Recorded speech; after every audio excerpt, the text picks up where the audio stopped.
Number 4. Welcome to Foundation. Today we are talking to O. Malik, who is the founder of GigaOM.com, one of the most popular tech websites out there. He's also a journalist and venture capitalist. Let's talk to him.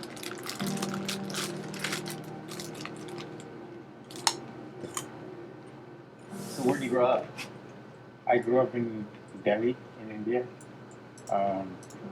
Lived there for early part of my life. Moved out to the West and eventually to the U.S. and about 20 plus years ago.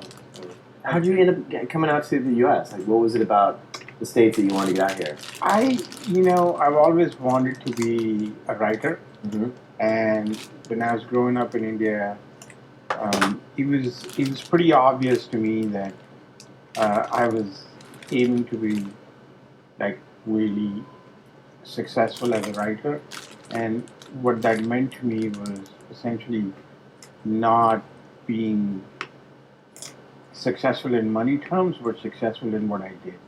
And as I became more and more enamored with news and journalism and reporting, I realized that New York was the center of the universe. Like I needed to succeed at a much larger stage. So hence I came to New York.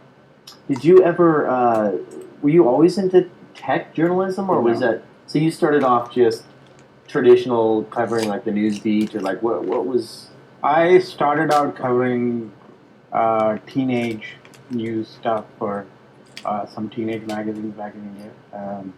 I covered everything from going to college and school competitions and writing about those. I wrote about I used to do a compilation of songs, like all the music which was like really popular in the US and UK, and I would write synopses of like the top 10 charts and post that. I really was into music, so like really big time. So it was pretty natural for me to write about it. How did you get into tech though? Like what was it about the technology industry that pulled you in? And so like when I was going through my early college years, I also went to like a one of those professional schools to learn programming and stuff, just because you're growing up in India, you have to in order to get a job. And I got interested in writing software and stuff like that. I just wasn't really too enamored with the idea of working as a software guy. I think in 1991 time frame, I stumbled upon a few articles about ARPANET and the information superhighway, and there was a lot of talk about it. I used to go down to the library, the American Library in New Delhi from USIS, which is where all the magazines would come, and I essentially read about this, and something inside my head kind of said, this thing could actually be pretty big, and I had no idea why I felt that way. It was pretty natural thought in my head, and I said, I think I should go write about this. This is going to be a really big story. What year was this? This was in 1991. That was really early. Because no one had really heard about the internet at that point. No, it wasn't really the internet, right? Like I had read very early articles. It was just like, it just felt that this was something big, because I think the as an industry, not about the internet. You mean just technology in general? No, just this whole communication thing was like the big thing for me, because I was always very fascinated with communication, right? Like, and I would look at we didn't really have phones growing up, and then we got a phone, and like our relationship with people in our family changed, and our neighborhood relationships changed, and like the way I interacted, I had suddenly more friends because I had a phone, because I could call more of my friends. And like it was so expensive to have a phone that I had to actually like be very careful how much I used, but it had a big influence on this power of communication. And it was essentially that same thought. Like I used to write letters to people earlier, my friends, my my relatives and all. I'm like very much into communicating, and I think that was the whole thing which got me. It's like, wow, this information superhighway. I didn't really quite understand what it meant. It was like a gut feeling then that you had. Like Yeah, it was just everything, like the right pieces were coming together. Yeah, and it was just like a really. I was too young to even know. I didn't even know technology really well. Like I didn't even own a computer like till very late in my life. I just knew, and I was reading this stuff, and I said, "Wow, this is it. Like this could be big." And so I planned on coming out here, and that's how the story started. So when did you, once you got out to the States, you started writing, when did you make the leap into like full-time tech writing? Where your focus was on tech? So first 2 years, 3 years of my life, I was just like doing some, writing for a couple of Indian newspapers. I wrote about spelling bees before they became cool. I don't know. Like just my I don't know if they've ever become cool. Dude, but they made a movie about it, so it must be cool, right? So, still. It's like when I was doing that, it was just like, oh my god, I have to do this nonsense. And I wish I had thought about it and written a book or something. But I think it was in, like, I kept looking for ways in, and I couldn't find a way in. Like, for about 3 years or so, it was like pretty much every day of rejection.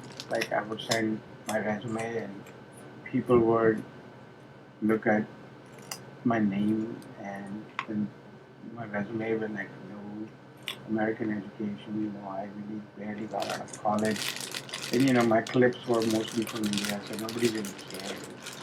And so it was pretty fun to kind of go through that process of rejection, because it basically, the more I got rejected, the more resolute I became. It's like, damn it, I will prove you wrong.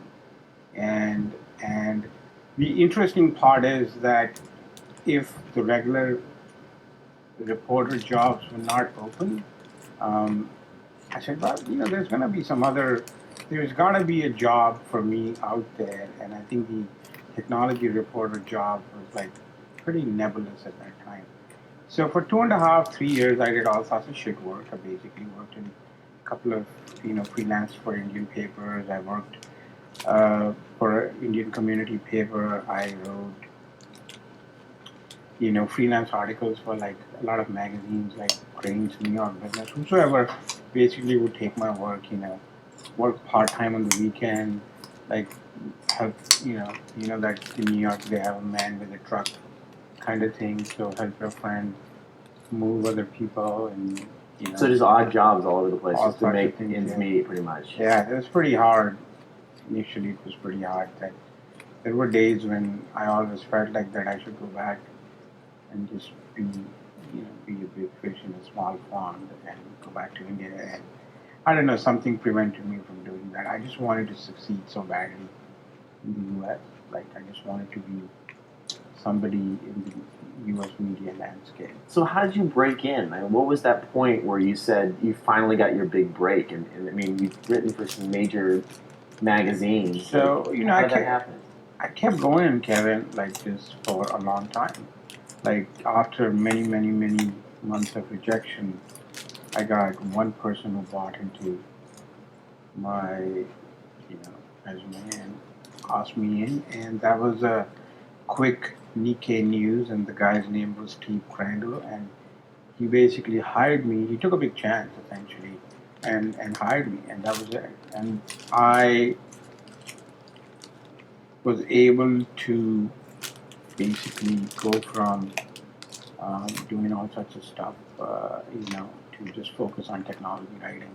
I loved it. Like, I've always cared so badly about like writing, and it was a big thing for me. It was a huge thing for me to get a break in tech writing. And I think the minute I started writing, I had found my path, and I just knew what to do. Like, and since then, it's always been like basically showing up every day. And so he was a great editor, and he gave me the break to work for him. Then I heard that Forbes was going to launch Forbes.com. And by then I had like started my own website, and I was pretty savvy about the programming of website, and I was learning all sorts of tricks. I this was like, I mean, I started a website called DesiParty.com. Ooh. What's it called? DesiParty.com. Daisy Party? Yeah, which was like a, like it was like a mailing list for. Is this still up? Yeah, it still is. Some other guys in New Jersey run it. I don't own it anymore. It's pretty. We ran it profitably. It was just a one-man operation. Yeah. It was like a mailing list, and then I turned it into it was like a nightclub mailing list, except then it became a listing service for all Indian parties on the web, and then it just became massive. And again, it even had like 3 copycats, and so that's awesome. Yeah, you're doing something right when you start getting exactly. the And then I just kind of but my first love was not that. My first love was being a tech writer. So what makes a good tech writer? I mean, there's so many people that I see jumping into becoming with blogs taking off in the last 5-10 years. Like how do you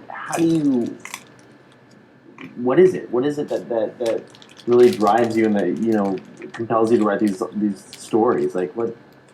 I can't tell what drives other people. For other people, it may have been a vocation. I mean, a job for me, it's been like, it's the only thing that matters to me. It's like, I couldn't care less. I still get, wake up in the middle of the night, like, really, people are paying me to do this? Because I love writing so much. And I never thought of it as a job. I've never thought of it as, I was writing when I was unemployed. I was writing when I was a kid, and I'm going to be writing even after I'm retired. Because that's the only thing. So for me, that's what writing is. Tech, I think just what I love about tech and writing about tech is that tech is just so fast and so changing that it's like going to school every day. Like every day I meet one smart person and he or she teaches me something new. For me, that just is like the greatest feeling ever. I can give, I literally, this is it. Like for me, it's just like I start the day dumb and I learn something new and I end the day with 20 more questions. For me, that is a great day. That's it's stimulating to you. That's it. It's like going to school every day, and there's not a single day I don't get up and I just say wow, this is like the greatest job in the world. Well, I can see why you do tech investing as well, because this plays naturally to that. I mean, it's the same idea. When I sit down with an entrepreneur and you talk to them, and they give you your ideas, and you hear something exciting, you get pumped up. You go and write about it, and or invest. And I'm the same way. I go invest. I don't actually write about the startups. Absolutely. I think the most interesting thing from my perspective is that when I meet somebody who has a great idea, somebody who has this vision of technology of the world, and they can convince me that they actually do. It is like there's nothing more important, in my opinion, as a writer, for you to tell their story as honestly as possible. Because who knows? I just love the enthusiasm, the positivity of the tech industry. I think I grew up, with a lot of hardship, around me. We were not, the India of 70s and 80s is very different than India of today, and it was not quite as optimistic a place as Silicon Valley is, right? So I love the optimism of technology. You may not find a lot of it in my writing at times. I get a little too cranky and cynical, but I like to keep everything in perspective as well. But I love the optimism of technology. That's why I like to write about technology.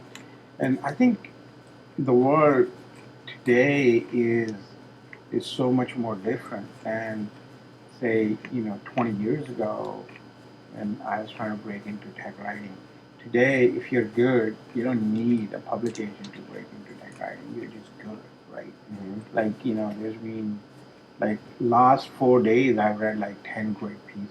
There's some guy there are 2 articles about Sparrow being acquired by Google. Yeah. And I would have written those pieces, but these guys did a better job than I did, and they got discovered, and they're on top of Tech Meme, and they're on Hacker News, and they're on the social web, and that's great. And who cares if they're not with some famous publication. Right. They just wrote some good stuff. So today, I think it's a great time to be a tech writer, as long as you're willing to put work into it. So you think the quality rises to the top? It's not about Always. the brand; it's more about the person that's writing the Yeah. article.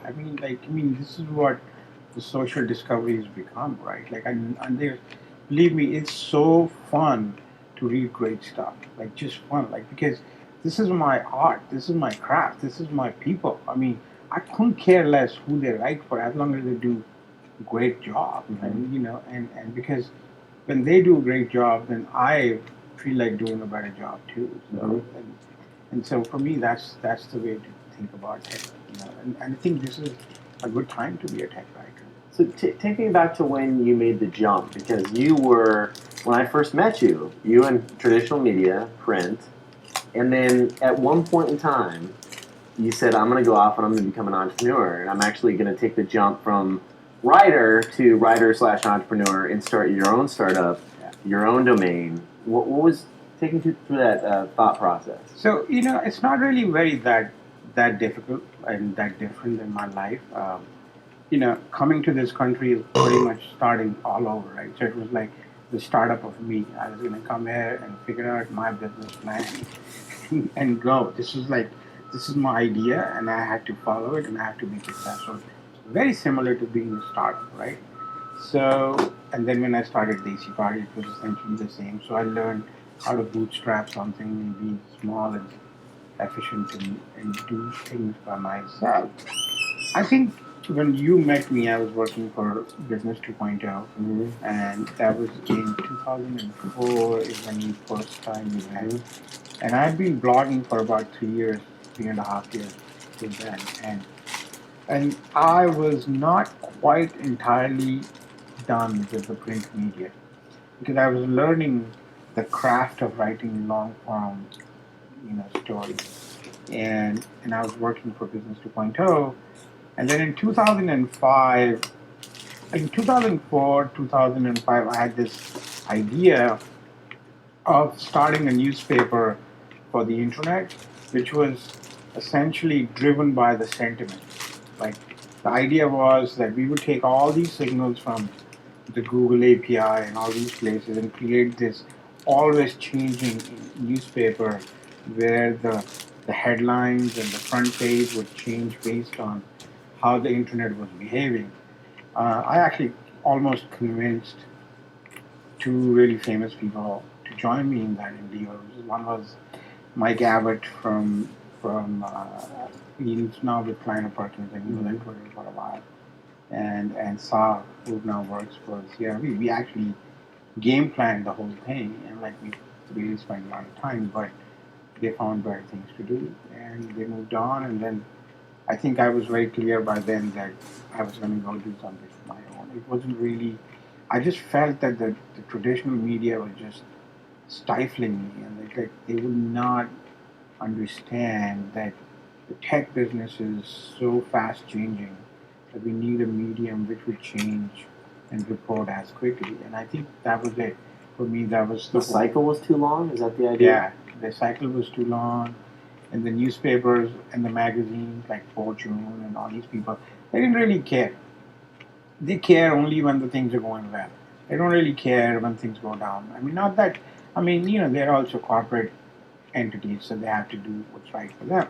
I don't blame them for doing that, but it was there's nobody who was chronicling the tech the way it's supposed to be, right?